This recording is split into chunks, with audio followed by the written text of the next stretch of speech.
Halo guys, kembali lagi di Riko Official. Jangan lupa like, comment, and subscribe ya. Setelah memberikan makanan untuk Vino, aku segera pulang ke rumah. Saat di perjalanan, aku teringat kalau tadi aku belum izin kepada Kak Rafka. Abi berpesan padaku, kemanapun aku pergi, aku harus meminta izin dulu pada suamiku. Tapi sudah terlanjur. Lagi pula, kalau aku pergi kemanapun, Kak Rafka tidak akan peduli. Sesampai di rumah, aku segera membersihkan dapur. Seperti yang aku katakan, mulai saat ini, aku yang akan mengurus dapur. Mulai dari mencuci piring-piring yang kotor, juga merapikan alat-alat dan bahan-bahan memasak.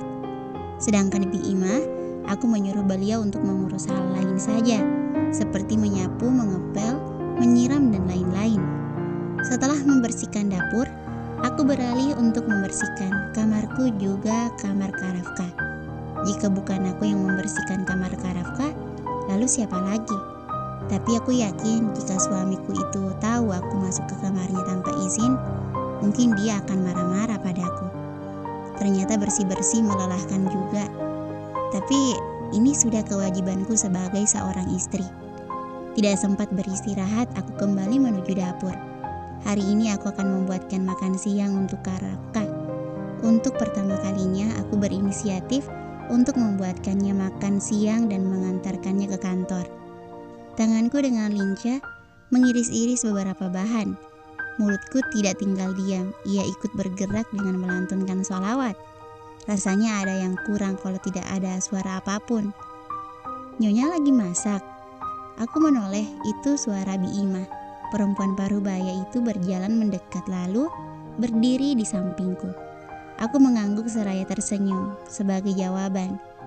Pasti buat Tuan Rafka ya? Lagi-lagi aku mengangguk. Iya Bi, niatnya Kila mau masak buat makan siang Kak Rafka. Sekalian mau Kila anterin ke kantor. Masya Allah, niat yang baik. Semoga Allah permudah. Insya Allah Tuan Rafka pasti senang. Aku tersenyum. Amin. Mau Bibi bantuin? Tawar Bi Ima. Aku menggeleng. Enggak usah Bi, Kila bisa sendiri. Bibi kerjakan yang lain saja. Bi Ima mengangguk. Kalau begitu Bibi permisi, ucapnya lalu melenggang pergi. Hari ini aku memasak perkedel dan cumi-cumi untuk makan siang Kak Rafka. Aku berharap Kak Rafka sudah suka dengan apa yang aku masak. Sebenarnya aku sedikit ragu.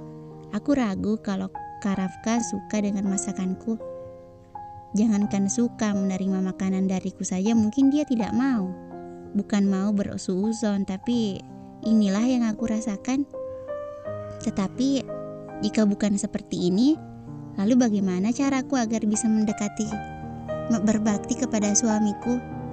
Aku optimis saja, semoga Kak Rafka menerima dan memakannya. Detik demi detik terlewat, kini cumi, kuah hitam dan perkedel kentang yang aku buat sudah siap. Tinggal aku pindahkan ke dalam rantang yang bersusun 3. Paling bawah nasi, tengah cumi-cumi, dan paling atas perkedel. Aku bernapas lega. Sudah siap semuanya, tinggal berangkat menuju kantor Kak Rafka. Aku menenteng rantang berwarna putih itu dengan hati yang berbunga-bunga. Dengan harapan besar bahwa Kak Rafka akan menerimanya. Dengan langkah semangat, aku berjalan keluar untuk menemui Pak Mamat, satpam sekaligus sopir pribadi. Nyonya sudah mau berangkat? Tanya Bi Ima dengan sapu yang ada di tangannya. Aku mengangguk. Iya Bi, Pak Mamat mana ya Bi? Tanyaku sambil celingak-celinguk mencari keberadaan beliau. Pak Mamat lagi pergi bengkel Nyonya. Ada masalah dengan motornya.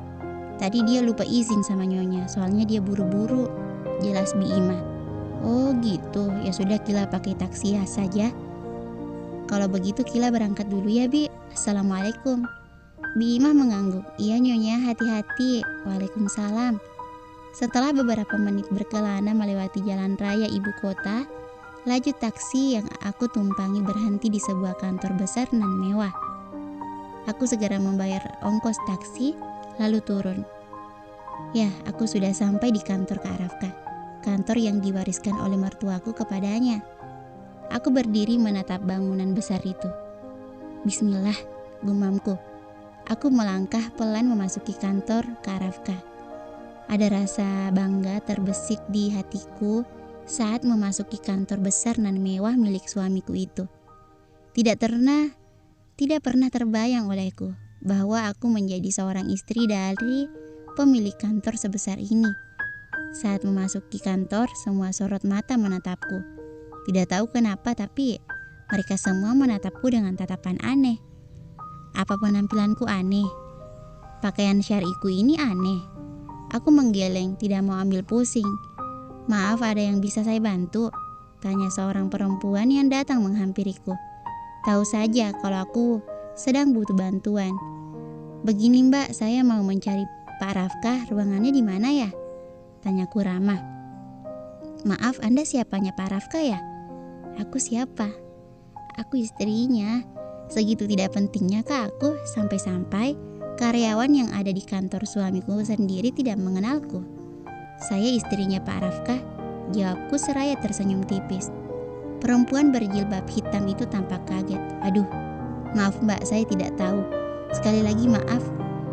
Aku menggeleng seraya tersenyum. Gak apa-apa Mbak. Jadi bagaimana bisa tahu saya di mana ruangan suami saya? Perempuan itu mengangguk. Bisa Bu, mari saya antar, ajaknya sopan. Aku mengangguk lalu mengikuti perempuan itu dari belakang, berjalan lalu memasuki lift. Setelah memasuki lift, kini aku dan perempuan itu sudah sampai di sebuah ruangan. Biar ku tebak, itu pasti ruangan Kak Rafkah. Perempuan itu menatapku. Bu, ini ruangan Pak Rafkah, apa ada lagi yang bisa saya bantu? Aku menatap pintu ruangan Kak Rafkah lalu menoleh ke arahnya. Tidak ada, terima kasih ya. Sama-sama, kalau begitu saya permisi. Aku mengangguk seraya tersenyum. Aku masih terdiam, bingung harus bagaimana. Aku masih ragu, harus masuk atau tidak. Tujuanku ke sini memang untuk menemui Kak Rafkah. Tapi jika nanti dia tidak mau bertemu denganku bagaimana? Jika aku masuk lalu Kak Rafkah marah-marah padaku bagaimana? Sudahlah, aku masuk saja. Tidak mungkin aku pulang. Aku memilih ujung jilbabku. Aku benar-benar takut. Aku belum siap jika dimarahi lagi oleh Kak Rafkah.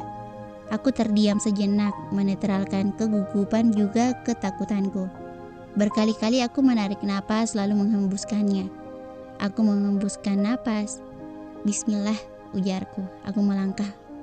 Kubuka pintu ruangan itu dengan pelan. Pintu terbuka, menampilkan dua hamba Allah di sana. Aku terdiam membeku, menatap keduanya yang sedang asyik bercanda. Semburan tawa terdengar dari mulut suamiku. Wajahnya tampak sangat bahagia. Aku tertegun melihat raut wajah bahagia suamiku. Baru kali ini aku melihat Kak Rafkah sebahagia itu. Aku merasakan hatiku berdenyut sakit. Mataku terasa panas saat melihat dua objek di depanku. Rasa sakit yang aku rasakan kali ini 2 kali lipat lebih sakit dari sebelumnya. Sakit sekali rasanya saat melihat laki-laki yang aku cintai lebih bahagia dengan perempuan lain. Habis Kak Rafkah nyakitin Kila lagi. Rasa sakit ini bertambah saat perempuan yang bersama suamiku itu tidak lain adalah sahabatku. Makin kesini, aku semakin sadar bahwa aku memang tidak pantas dengan Kak Rafkah. Aku mengerjap mataku berkali-kali, mencegah cairan bening yang terus memaksa untuk keluar. Aku mencoba tersenyum selebar mungkin. Kakiku terasa lemas untuk sekedar melangkah. Assalamualaikum, ucapku pelan, tapi masih mampu didengar. Kak Rafkah yang menyadari kedatanganku langsung menghampiriku. Aku semakin mengembangkan senyuman saat Kak Rafkah melangkah cepat untuk menghampiriku. Ngapain kamu kesini? Tanyanya penuh penekanan. Senyuman di bibirku pudar bersamaan dengan suara Kak Rafkah yang tidak ada lembut-lembutnya. Aku menunduk takut, jantungku berdetak sangat cepat. Jawab, bentaknya. Aku tersentak kaget. Aku semakin ketakutan. Kak Rafkah kasar padaku. Dengan ragu dan takut aku mendongak menatapnya. Kila, Kila kesini mau mengantar makan siang untuk Kak Rafka. Tidak perlu, saya tidak butuh. Tapi Kak, Kila udah buat makanan untuk kakak. Saya sudah bilang saya tidak butuh. Kamu dengar gak sih? Bentaknya. Entah sudah berapa kali Kak Rafka berbicara dengan kasar padaku. Lagi-lagi aku tersentak kaget. Aku sedikit mundur karena ketakutan. Cengeng sekali aku. Belum apa-apa, air mataku sudah menetes membasahi pipiku. Maaf, ujarku dengan suara bergetar. Abi, Kila takut. Siapa Kak? Tanya seorang perempuan yang sangat aku kenali suaranya. Langkah semakin dekat ke arah kami. Dengan cepat-cepat, aku langsung menghapus air mataku lalu menampilkan raut wajah bahagia. Baru saja aku menangis, kini bibirku sudah membentang senyuman. Syakila, pekiknya dengan mata berbinar. Aku hanya membalas dengan senyum kecil. Aku kangen banget, pekiknya sembari memelukku erat. Aku membalas pelukannya. Tidak ada rasa bahagia saat memeluk sahabatku itu. Justru rasa sakit yang aku rasakan. Aku tidak mengerti dengan perasaan sakitku ini. Seharusnya aku tidak sakit hati pada Nadira. Nadira tidak salah. Akulah yang sebenarnya salah. Aku salah karena telah mencintai seseorang yang jelas-jelas hatinya bukan untukku. Aku juga. Jawabku seadanya. Nadira melepas pelukannya karena... Kamu apa kabar Kila? Seperti yang kamu lihat, alhamdulillah aku baik. Syukurlah, aku senang dengarnya. Oh ya, maaf ya aku nggak hadir waktu acara pernikahan kamu sama Kak Rafka. Waktu itu aku ada urusan kerjaan di luar kota. Aku menggeleng seraya tersenyum. Nggak apa-apa kok, jawabku.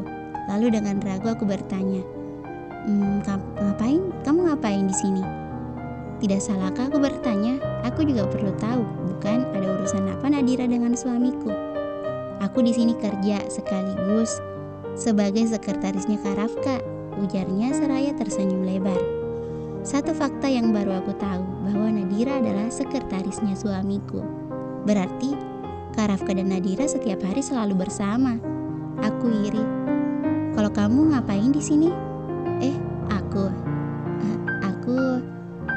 Aku ini nganterin makan siang buat Kak Rafka. Nadira tersenyum lebar.